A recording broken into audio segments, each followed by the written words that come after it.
Iran की ताकत बहुत कम है अमेरिका और इजराइल के मुकाबले में, क्वांटिटेटिवली क्वालिटेटिवली।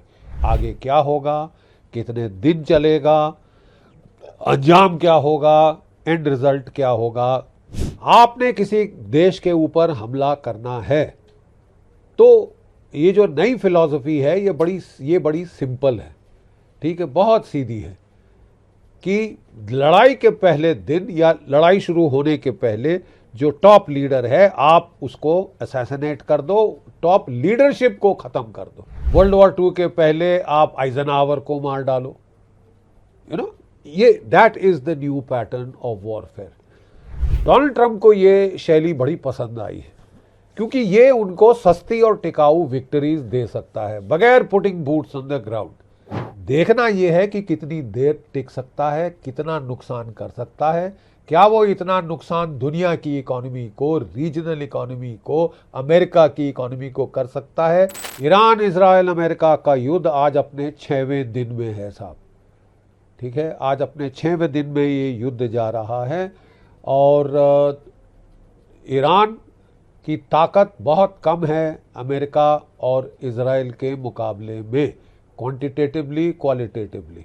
लेकिन फिर भी हम देख रहे हैं कि अभी तक वो बड़ी फिरोसिटी से लड़ रहा है। It is giving it back in terms of अपने मिसाइल अटैक्स। अमेरिकन बेसिस को हिट कर रहा है, गल्फ के कंट्रीज़ को हिट किया है। वो जानता है कि वो ये लड़ाई जीत नहीं सकता, लेकिन फिर भी वह अपनी इज्जत के लिए लड़ रहा है और उसकी स्ट्रैटेजी बड़ी क्लियर है। जितना जानी माली नुकसान अमेरिका का, इजराइल का कर सकता हूँ करूँगा।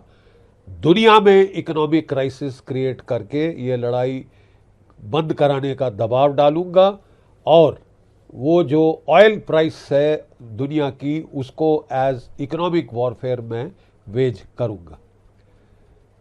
एक चीज़ मैं आपको बताना चाहता हूँ इसके पहले कि हम इस युद्ध के बारे में आगे क्या होगा, कितने दिन चलेगा, अंजाम क्या होगा, एंड रिजल्ट क्या होगा, इसके बारे में बात करने के पहले मैं इस युद्ध के एक खास पहलू पे सबकी तवज्जो ले जाना चाहता हूँ।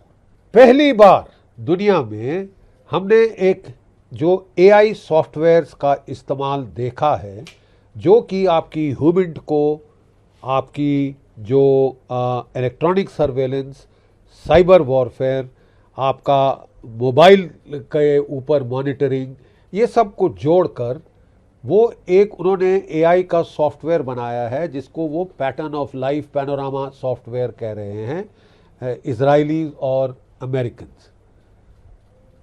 आपने किसी देश के ऊपर हमला करना है तो ये जो नई फिलॉसफी है ये बड़ी सिंपल है, ठीक है, बहुत सीधी है कि लड़ाई के पहले दिन या लड़ाई शुरू होने के पहले जो टॉप लीडर है आप उसको असैसिनेट कर दो, टॉप लीडरशिप को ख़त्म कर दो। यानी कि एक ऐतिहासिक अगर मैं एग्जांपल दूं, वर्ल्ड वॉर 2 के पहले आप हिटलर को ख़त्म कर दो, वर्ल्ड वॉर 2 के पहले आप स्टालिन को मार डालो, वर्ल्ड वॉर 2 के पहले आप मार्शल ज़ुकोव को मार डालो, वर्ल्ड वॉर 2 के पहले आप आइजनहावर को मार डालो। ये that is the new pattern of warfare. Donald Trump को ये शैली बड़ी पसंद आई है क्योंकि ये उनको सस्ती और टिकाऊ विक्ट्रीज दे सकता है बगैर putting boots on the ground. Donald Trump एक चीज़ तो समझ गए हैं, जहाँ जहाँ बूट डाले हैं ग्राउंड पे वहाँ पिटे हैं, ठीक है। हालांकि आपने बड़े ध्यान से अपने दुश्मन चुने, इराक कमज़ोर मुल्क, अफगानिस्तान उससे भी कमज़ोर मुल्क, लीबिया उससे भी कमज़ोर मुल्क, अब वेनेजुला पैंजी मुल्क, ठीक है। तो ये जो आप देख रहे हैं ये पूरा पैटर्न है कि साहब हम केवल एयर बॉम्बिंग से एक दिन क्विक इन क्विक आउट बगैर boots on the ground leader को या तो मार डालो या मादुरो जैसे उसको और उसकी श्रीमती जी को किडनैप करके अमेरिका में ले आओ और लड़ाई खत्म। वाह वाह ही बटोरो, टेक अ बो ऑन टेलीविजन, ठीक है, चंगेज़ खान की औलाद दिखाओ अपने आप को कि हमारे सामने कोई टिक ही नहीं सकता। वगैरह वगैरह। ये जो लड़ाई का नया तरीका है, it is a new paradigm shift in warfare.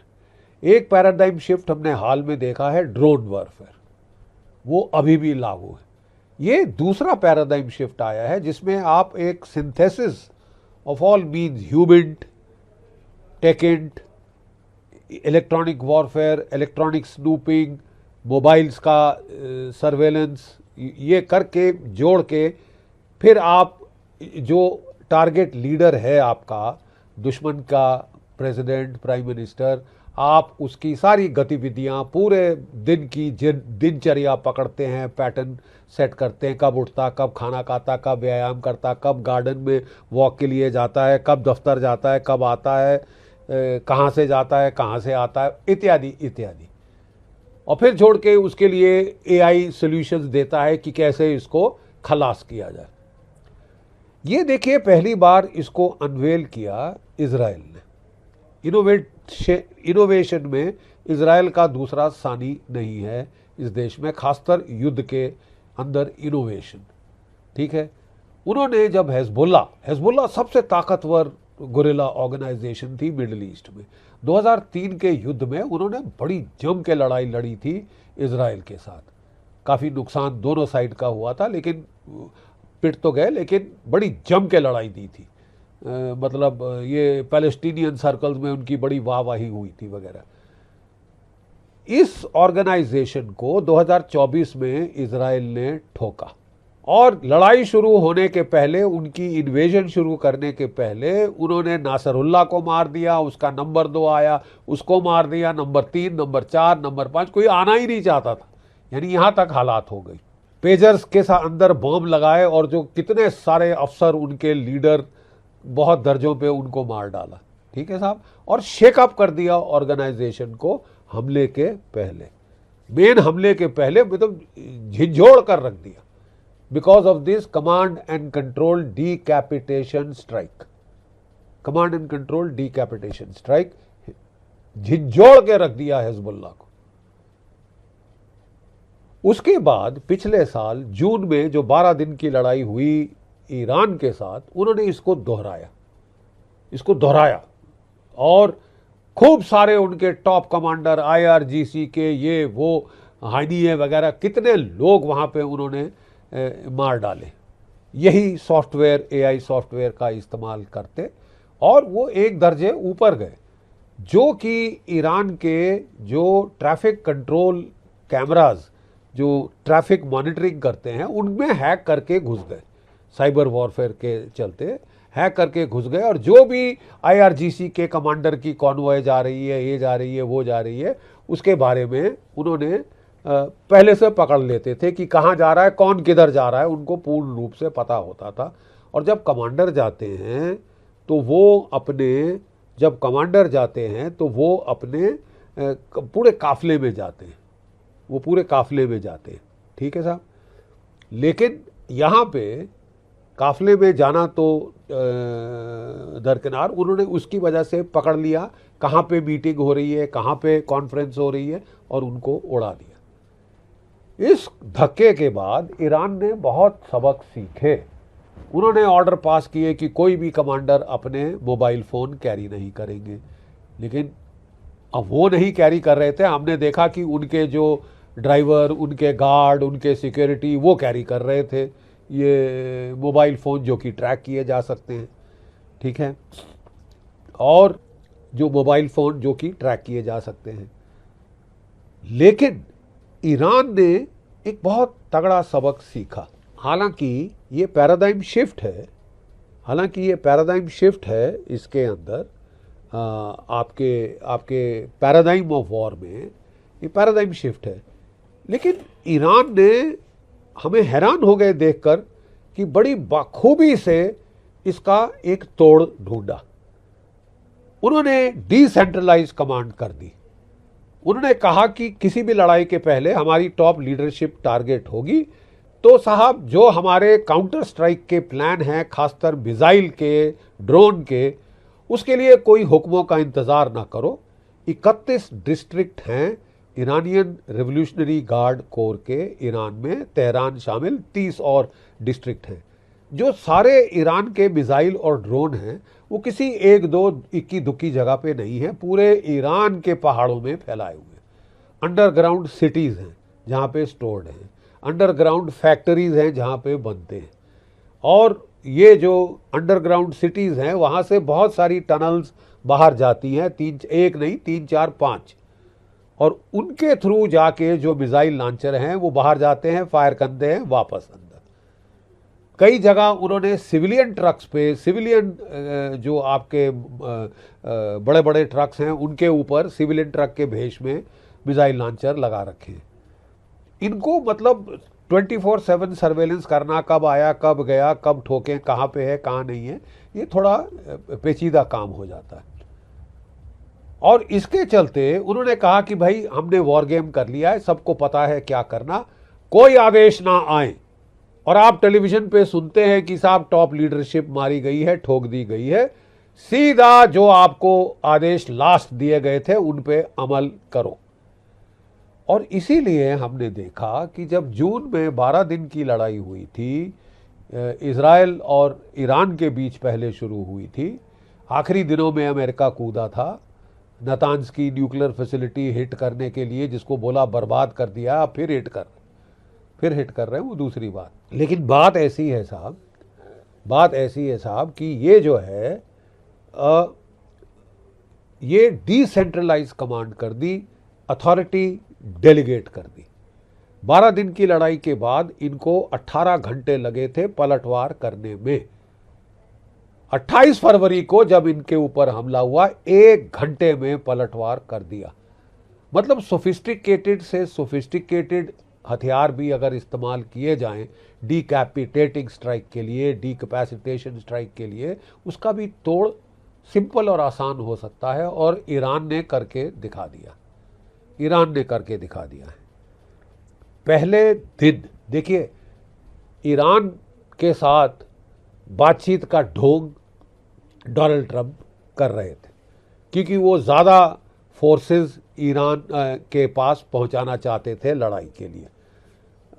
Netanyahu साहब ने उनको बोल दिया था कि साहब जो फोर्सेस आपने भेजे हैं वो पर्याप्त नहीं हैं तख्ता पलट के लिए रिजीम का, और अगर हमको बचाव करना है इजराइल का जो मिसाइल स्ट्राइक्स हैं उनसे, तो आपको जो है आपको यहाँ पे भेजना होगा क्या कहते हैं, सेकंड कैरियर बैटल ग्रुप।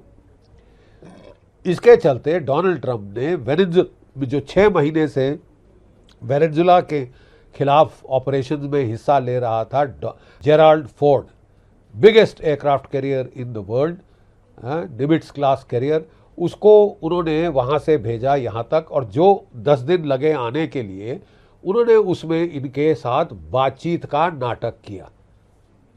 मुझे हैरानी इस बात की है कि एग्जैक्ट यही नाटक उन्होंने पिछले साल जून में किया था और आप पे हमला कर दिया था।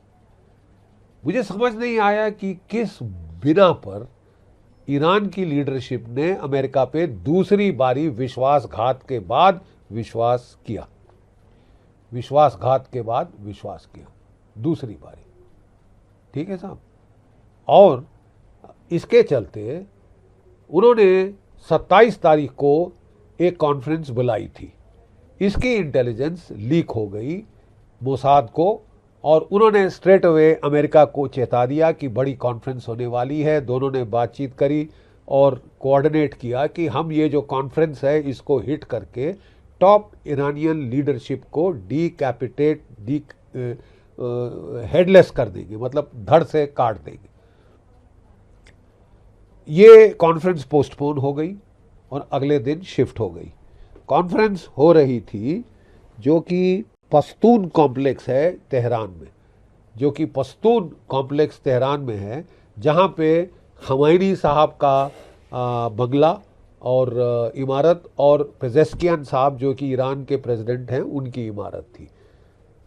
हैरत की बात यह है कि जब आपको पूरा लड़ाई का अंदेशा था, it is criminal negligence on the part of Iran कि उन्होंने शरेआम खुले ओवरग्राउंड ये कॉन्फ्रेंस करी। उनके पास तो पूरे शहर हैं अंडरग्राउंड। और पिछली बार भी उन्होंने कहा था कि जब लड़ाई शुरू हो गई तो उन्होंने खोमैनी साहब को अंडरग्राउंड टनल में डाल दिया था। मुझे समझ नहीं आया कि वो कैसे झांसे में आ गए कि बातचीत हो जाएगी, कोई हल निकल आएगा, अमेरिका बातचीत के लिए सिंसियर है। पिछली बार भी आपने भुगत लिया, इस बार फिर भुगता। यानी कि स्ट्रेटेजिक और ऑपरेशनल सरप्राइज अमेरिका इजराइल हासिल नहीं कर पाए, लेकिन टैक्टिकल सरप्राइज में वो पूर्ण रूप से कामयाब हो गए। उन्होंने मेजर स्ट्राइक करी। ठीक है साहब, वो कह रहे हैं कि कोई 900 उन्होंने स्ट्राइक्स करी उसी दिन, पहले घंटे सुबह 8 बजे के करीब। और इसमें उन्होंने डीकैपिटेशन स्ट्राइक करी, जो कि कंपाउंड था खमैनी साहब का। उसके ऊपर अमेरिकन B-2 बॉम्बर्स ने आकर 2000 पाउंड के 4 बॉम्ब हर एक बॉम्बर ने वहाँ गिराए। 4 बॉम्बर आए थे। साथ ही कोऑर्डिनेट किया जो टोमाहॉक क्रूज मिसाइल स्ट्राइक, साथ ही कोऑर्डिनेट किया जो कि इजराइल के F-35, F-15, F-16 वगैरह थे। कोई भी अमेरिकन या इजरायली जहाज़ इजराइल के ईरान के एयर स्पेस में नहीं आया। स्टैंड ऑफ अटैक्स किए, जो कि आजकल किए जाते हैं। बेवकूफ़ी है दुश्मन के खेमे में जाके हमला करना जब स्टैंड ऑफ वेपन्स आपके पास हैं। पहली स्ट्राइक में 48 टॉप ईरान के लीडर मारे गए, शहीद हो गए। ठीक है साहब, 48 लीडर शहीद हो गए। 48 लीडरों के अंदर सूची शुरू होती है खमैनी साहब से, उनकी धर्मपत्नी से, उनके बहू से, बेटी से। अब इनका क्या रोल था लड़ाई में मेरे को तो समझ नहीं आ रहा। 300 साढ़े 300 जो लड़कियां बेचारी स्कूल की मार दी हैं, क्या रोल था लड़ाई का मुझे समझ नहीं आया। ठीक है साहब, लेकिन इनको मार डाला। साथ में ईरान के आर्मी चीफ, IRGC के कमांडर, IRGC का missile launching commander, drone commander, 4 intelligence के अफसर वगैरह वगैरह, बड़ी लंबी 48 मार डाले। टॉप लीडरशिप डीकैपिटेट हो गई। और जो इंटरव्यू दिया उसके बाद डोनाल्ड ट्रंप, वो खुशी से फूले नहीं समा रहे थे। वो कह रहे थे कि खल्लास, पहली बार में खल्लास कर दिया ईरान। अब कल वेनेजुला जैसे घुटनों पे होगा, मेरे तलवे चाट रहा होगा। रिजीम चेंज हो गया। लेकिन मैंने आपको बताया है कि उन्होंने डिस्पर्स कर दिया था अपना, डिसेंट्रलाइज कर दिया था कमांड एंड कंट्रोल। 1 घंटे में पलटवार शुरू हो गया, जो आज तक चल रहा है। उसकी इंटेंसिटी तेज हो रही है। अमेरिकन एयर बेसेस पहले 6 गल्फ कंट्रीज में हिट किए, फिर बाद में 9 इजराइल पे हिट किया। ठीक है साहब, और उसके बाद तो उन्होंने कोई 4-8 मिसाइल तो दाग दिए हैं। जो American aircraft carrier battle group है, जो था ये जो अब्राहम लिंकन, वो पहले खाड़ी ऑफ खॉर्मूज में था, वहाँ से भागा वो गया गल्फ ऑफ ओमान में। वहाँ पे इन्होंने 4 और इनके ऊपर हमले किए, 4 और 4 बार स्ट्राइक किया, 2 बार 8 मिसाइल दागे, तो वो हट के अरेबियन सी में आ गया। मतलब वो भाग रहा है। अब वो उनको बहुत फिक्र है अमेरिकन को कि वो ये कर सकता है। देखिए साहब, ईरान जीत नहीं सकता। Combined might of America and Israel qualitatively, quantitatively कोई मुकाबला नहीं है।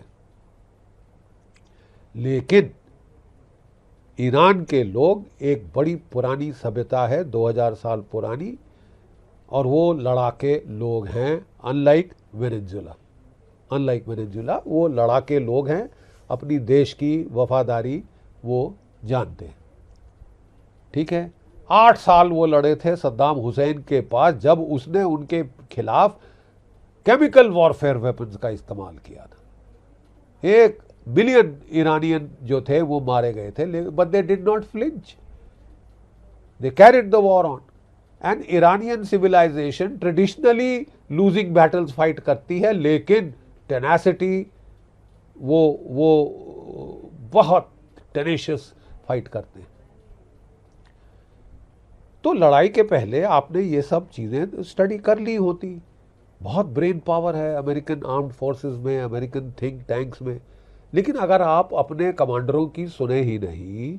जनरल डैन केन जो कि chairman joint chiefs of staff हैं अमेरिका के, जब वो डोनाल्ड ट्रंप की ब्रीफिंग कर रहे थे, उन्होंने उनको दो टूक शब्दों में कह दिया था साहब कि अंदेशा है कि हमारा नुकसान होगा, हमारा जानी माली नुकसान अमेरिकन फोर्सेस का होगा। नंबर एक। नंबर दो, रेजीम चेंज होगा या नहीं कोई गारंटी हम नहीं ले सकते, क्योंकि हम बूट्स ऑन ग्राउंड नहीं डाल रहे हैं। केवल एयर स्ट्राइक से रेजीम चेंज हो जाए मुश्किल लगता है। नंबर तीन, कि हमारे जो इंटरसेप्टर मिसाइल्स हैं, जो इंटरसेप्टर रॉकेट्स हैं, जो हमारे पेट्रियट और थार्ड और एजीज, इनका वॉर स्टॉक्स हमारे पास लिमिटेड ही रह गए हैं, क्योंकि बहुत सारे यूक्रेन में फायर हो चुके हैं, बहुत सारे इजराइल की लड़ाइयों में फायर हो चुके हैं। हमारा एनुअल प्रोडक्शन अमेरिका का जो कि पेट्रियट मिसाइल है 600 से 800, जो कि थार्ड मिसाइल हैं 200 प्रति वर्ष।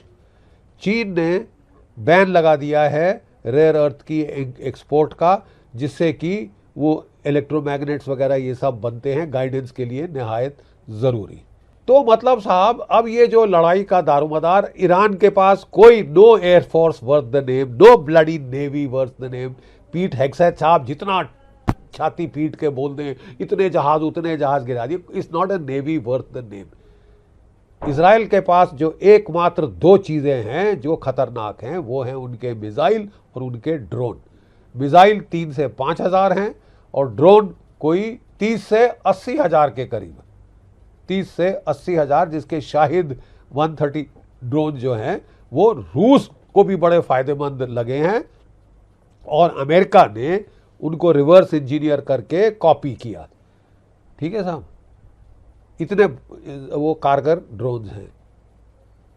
तो पढ़े लिखे लोग हैं ईरान के भी, पुरानी सभ्यता है, और वो जानते हैं कि हम सीधी लड़ाई में खड़े नहीं हो सकते, लेकिन हम पलटवार करेंगे। उनका फलसफा बड़ा सीधा है, हम तो डूबेंगे सनम, तुमको भी ले डूबेंगे, आपको कीमत चुकानी पड़ेगी, जितनी भारी हो सकती है हम करेंगे, ताकि आपको या तो डिटर किया जाए या आपको बंद करना पड़े। ठीक है, तो ईरान की स्ट्रैटेजी क्या है? Not regime survival but national survival. Donald Trump कह रहे थे कि पहले बोला कि मैं तो रिजीम चेंज करूंगा, फिर पलटा आधे रास्ते और बोला नहीं साहब मैं तो न्यूक्लियर हथियार इनके छीन लूंगा, फिर बोला नहीं बनाने दूंगा, फिर बोला कि मैं मिसाइल का आर्सेनल ख़त्म कर दूंगा। ठीक है साहब, और फिर बोला कि जो इनके जो प्रॉक्सीज हैं उनका सपोर्ट मैं बंद कराऊंगा वगैरह वगैरह। हर 2 मिनट के बाद वो बयान बदली हो रहे हैं। उससे लोगों को ये अंदेशा होता है कि साहब कोई स्ट्रैटेजी है या नहीं, या पहले आपने हमला किया और बाद में सोचेंगे क्या करना। ये तो बड़ा खतरनाक है ना साहब। आप देशों के ऊपर जहां कितनी जानी माली नुकसान हो सकता है, कितने सैकड़ों हजारों लोग मारे जा सकते हैं, you take it so lightly. आप वेनेजुला पे हमला किया है, आप क्यूबा को कैप्चर करने की धमकी दे रहे हैं, आप जो है वहाँ पे आप कह रहे हैं कि मैं ग्रीनलैंड को पकड़ लूँगा, कनाडा को गुलाम बना दूंगा, मेक्सिको को पकड़ लूँगा। अब आपका ये युग कौन सा है साहब? 250 साल हम लोग भुगत चुके हैं कलोनियलिज्म, और 47 में हम आज़ाद हो गए थे, नेवर अगेन। लेकिन ये तो नया कलोनियलिज्म का युग है, जिसको मर्जी आए मैं मारूंगा, जहां चाहे मारूंगा। ठीक है, और नाटक करेंगे कि साहब ये तो ईरान के लोगों की भलाई के लिए, ईरान के लोग मार रहे हैं, ईरान की लड़कियां मार रहे हैं। ठीक है साहब, ईरान के लोग परेशान हैं। हाँ परेशान हैं, क्योंकि आपने सैंक्शन लगा रखे हैं, दुखी कर दिया है उनको, और फिर कह रहे हो हम कितना चाहते हैं आपको, हम आपको आज़ाद देखना चाहते हैं, आप ये करते हैं। अगर आपको इतनी फिक्र है ईरान के लोगों की तो सैंक्शन हटाइए ना साहब, वो ईरान के लोगों को पिंच कर रही है ना। ठीक है साहब, तो बहरहाल अब ईरान की स्ट्रैटेजी मैंने बोल दिया बड़ी सीधी है, not regime survival but national survival. वो तो समझ गए हैं कि हमारे वजूद का सवाल है कि हम एक आज़ाद नेशन स्टेट रहेंगे या नहीं रहेंगे, या फिर से जैसे शाह के टाइम में थे अमेरिका की कॉलोनी बन के रहेंगे। ठीक है साहब, ये उनको फैसला करना है और वो फैसला कर चुके हैं। हम मर जाएंगे लेकिन हम लड़ेंगे, हम अपनी इज्जत आबरू नहीं खोएंगे, वेनेजुला की तरह, वेनेजुला की तरह। ठीक है साहब। अब सवाल ये है साहब, अब सवाल ये उठता है कि स्ट्रेटजी क्या है। स्ट्रेटजी है to cause as much casualties and damage as possible to United States, Israel, ये उनकी स्ट्रेटजी है। कि इकोनॉमिक वॉरफेयर उनकी स्ट्रेटजी है। स्ट्रेट्स ऑफ हॉर्मूज को बंद कर दिया है, 2-3 हफ्ते कम से कम लगेंगे खोलने के लिए और काफ़ी बड़ा अभियान चलाना पड़ेगा खोलने को। स्ट्रेट ऑफ हॉर्मूज में 3 टैंकर तो डुबो चुके हैं, 2 और को हिट किया है। ठीक है साहब, 3 टैंकर डुबो दिए, 2 और को हिट किया है, जल रहा है, एक तो डूब चुका है। वो कह रहे हैं कि साहब हाउतीज कह रहे हैं हम रेड सी भी बंद कर देंगे। कोई 20 बिलियन बैरल प्रतिदिन यहां से तेल का आयात होता है एशिया की तरफ, यूरोप की तरफ, बाकी देशों की तरफ। ठीक है साहब, तेल की कीमत पहले दिन ही $82 प्रति बैरल चढ़ गई थी, दूसरे दिन, क्योंकि उस दिन सैटरडे संडे को हमला किया था ताकि स्टॉक मार्केट में जो खूना खच्चर होना है वो थोड़ा संभल जाए, कम हो। ठीक है, ऑयल की प्राइस $82 पर पाया, ईजिली $100 बैरल क्रॉस करेगी। इंश्योरेंस प्रीमियम कैंसिल हो गए हैं, 200 टैंकर फंसे पड़े हैं गल्फ ऑफ हॉर्मूज के अंदर, गल्फ ऑफ हॉर्मूज के अंदर। और ईरान ने कह दिया है कि केवल चीन के और रूस के जहाज हम जाने देंगे, बाकी सब हम ठोक देंगे। अमेरिका कह रहा है हमने पूरी ईरान की नेवी डिस्ट्रॉय कर दी है, शामिल वो फ्रिगेट जो भारत में एक जॉइंट एक्सरसाइज करने आई थी, फ्लीट रिव्यू के लिए आई थी। जैसे ही वो भारत के टेरिटोरियल वाटर से निकली, इन्होंने उसको डुबो दिया, टारपीडो मार के। कोई 80 उनके नाविक वहां पे शहीद हो गए। साहब देखिए, आपको जरा भी कदर होती भारत की फीलिंग्स की, तो आप भारत की बिल्कुल extremity of our territorial waters पे ये नहीं करते, जाने देते। अरब सागर में जाके जो करना था ओपन सीज में करते। टेक्निकली तो आप कह रहे हैं ओपन सीज में, लेकिन संदेश आप ये देना चाहते हैं हम जहां चाहें, जिस देश को चाहें लात मार सकते हैं। साहब ये थोड़ा ना अब जाती हो रही है, थोड़ा ये जाती हो रही है। एंड आप जो अपनी छवि है पूरी दुनिया में मट्टी में मिला रहे हैं कि ये लॉ ऑफ द जंगल करना चाहते हैं। टार्जन क्रीग बुंडोलो अपनी छाती पीटना चाहते हैं वनडे वॉर के साथ। ईरान में आपको लेने के देने पड़ गए साहब, वनडे वॉर नहीं होगी। और मैं ज़रा इकोनॉमिक जो इसका अंजाम है वो तरीक समझा दूँ। अगर तेल की कीमत $100 पर बैरल जाती है, inflation rate United states of America में 2.6% से बढ़कर 4.5%, 4.5% हो जाएगा। अगर तेल की कीमत $130 प्रति बैरल जाती है, इन्फ्लेशन रेट अमेरिका में 6% बढ़ जाएगा, राइट, और 6% बढ़ जाएगा। और जो तेल की कीमत जो अमेरिकन नागरिकों को पे करनी पड़ेगी, अभी कोई वो $2 और $3 के बीच में तेल की कीमत है प्रति गैलन, वो 7 से 8 से गैलन तक जा सकती है। क्या अमेरिका के लोगों को आर्थिक चोट नहीं पहुंचेगी? वो थोड़ी रिकवरी थोड़ी बहुत जो हो रही थी उससे वो हिल गए हैं। डोनाल्ड ट्रंप कह रहे थे कि मैं टैरिफ से पैसे ही पैसे माला माल कर दूंगा, सुप्रीम कोर्ट ने टैरिफ कर दिए खलास। आइस के हमलों की वजह से वहाँ के लोग परेशान, ऊपर से अब आप ज़रा उनके ऊपर एक लंबी वॉर थोपे बगैर कांग्रेस की परमिशन लिए, 60 दिन से ज़्यादा। In any case the Congress has to authorize. आप कह रहे हैं कि साहब हम कोई 4-5 हफ्ते तो लगेंगे ही लगे, 8 भी लग सकते हैं, हम तो लंबी लड़ाई लड़ने के लिए तैयार हैं। हाँ, बॉडी बैग्स होंगे। सेंट्रल कमांड यूएस की ने कह दिया है कि हमारे 6 सिपाही शहीद हो चुके हैं, 18 घायल हुए हैं। अब कहाँ तक ये फिगर छुपा रहे हैं वो तो आने वाले दिनों में पता चल जाएगा। फ्यूनरल्स अमेरिका जैसे देश में छुप नहीं सकते, डेमोक्रेसी अभी भी है, अभी भी है। ठीक है साहब। और 3 आपके F-15 मार गिराए गए हैं, कितने सारे ड्रोन्स मार गिराए गए हैं, क्योंकि ईरान के एयर स्पेस के ऊपर आपके जहाज नहीं जा रहे, स्टैंड ऑफ फायर कर रहे हैं, वहां पे केवल ड्रोन्स जा रहे हैं। और प्रीडेटर ड्रोन, ये ड्रोन 3-4 ड्रोन तो गिरे ही गिरे। हर रोज खबर आ रही है सुर्खियों में कि उन्होंने आज ईरान ने इस बेस को हिट किया, उस बेस को हिट किया। क्वातर में $1.1 बिलियन का मिसाइल डिटेक्शन रेडार, उसको ठोक दिया, रेडार्स को ब्लाइंड कर रहा है। ठीक है साहब। और वो कह रहा है ईरान की अभी तक हमने जो अपने सस्ते और घटिया मिसाइल थे वो फायर किए, ताकि हम चाहते थे कि आप अपने सारे इंटरसेप्टर मिसाइल उन पे फायर कर करके ख़त्म करो।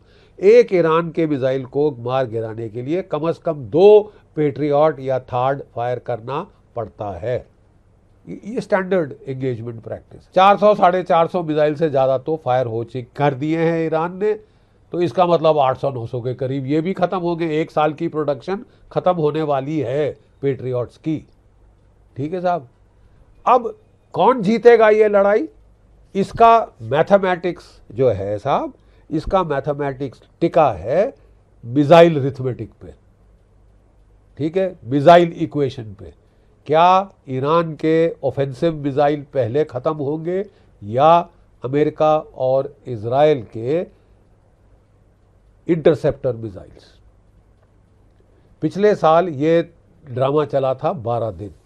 12 दिन में इजराइल के स्टॉक पाइल इंटरसेप्टर मिसाइल्स के काफ़ी लो हो चुके थे और उनको कई सारे मिसाइल्स को बगैर इंटरसेप्ट आने देना पड़ा। वो देख रहे थे कि अगर ज़्यादा खतरनाक जगह जा रहा है तो इंटरसेप्ट करेंगे, अगर नॉर्मल जा रहा है शहर की तरफ तो चलता है, छोड़ना पड़ेगा, है ही नहीं उतने साहब। तो ये अभी तक it is still an open question, क्योंकि एग्जैक्ट फिगर क्या है किसी को नहीं मालूम। लड़ाई ही बताएगी, युद्ध बताएगा। ईरान के मिसाइल कितने हैं, अंदाज है 3000 हैं साहब। एक अंदाज 5000 का भी सुना है, कितने हैं हमें नहीं मालूम। मिसाइल फैक्ट्री उसकी अपनी है, बाहर से इंपोर्ट नहीं कर रहा साहब, अपने बना रहा। और उसके पास हाइपरसोनिक मिसाइल भी हैं। हाइपरसोनिक मिसाइल को ना पेट्रियट ना थार्ड इंटरसेप्ट कर सकता है। लकी शॉट है अगर कर दिया। यूक्रेन 4 साल हमने काफी लड़ाई देख ली है, वो नहीं इंटरसेप्ट होगा। ईरान प्रेशर डाल रहा है, पूरी रीजनल वॉर कर दी है।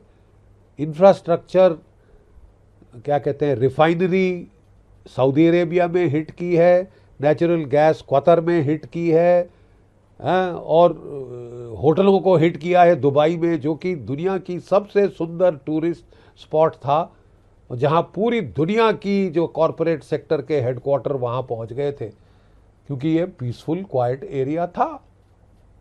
No longer peaceful, no longer quiet. पूरी इकोनॉमी तहस नहस कर दी है, और अब तो ग्लोबल इकोनॉमी शामिल अमेरिका की इकोनॉमी तहस नहस हो सकती है।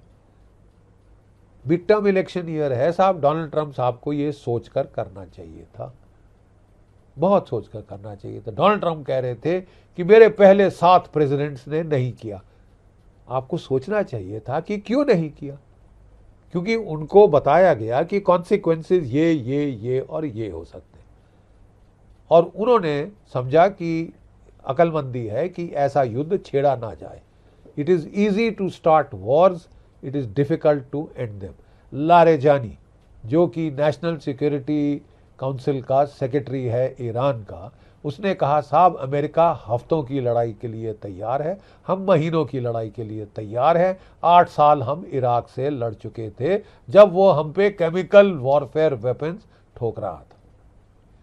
वहाँ नॉर्थ कोरिया के किम जोंग उन ने कह दिया है कि मैं आपको दूंगा लंबी रेंज के मिसाइल, और वो सनकी है, वो कर भी सकता। देखिए साहब, ईरान हारेगा, इसमें कोई शक नहीं। देखना यह है कि कितनी देर टिक सकता है, कितना नुकसान कर सकता है, क्या वो इतना नुकसान दुनिया की इकोनॉमी को, रीजनल इकोनॉमी को, अमेरिका की इकोनॉमी को कर सकता है, जिससे कि सब लोग बोले उफ बंद करो बंद करो बंद करो।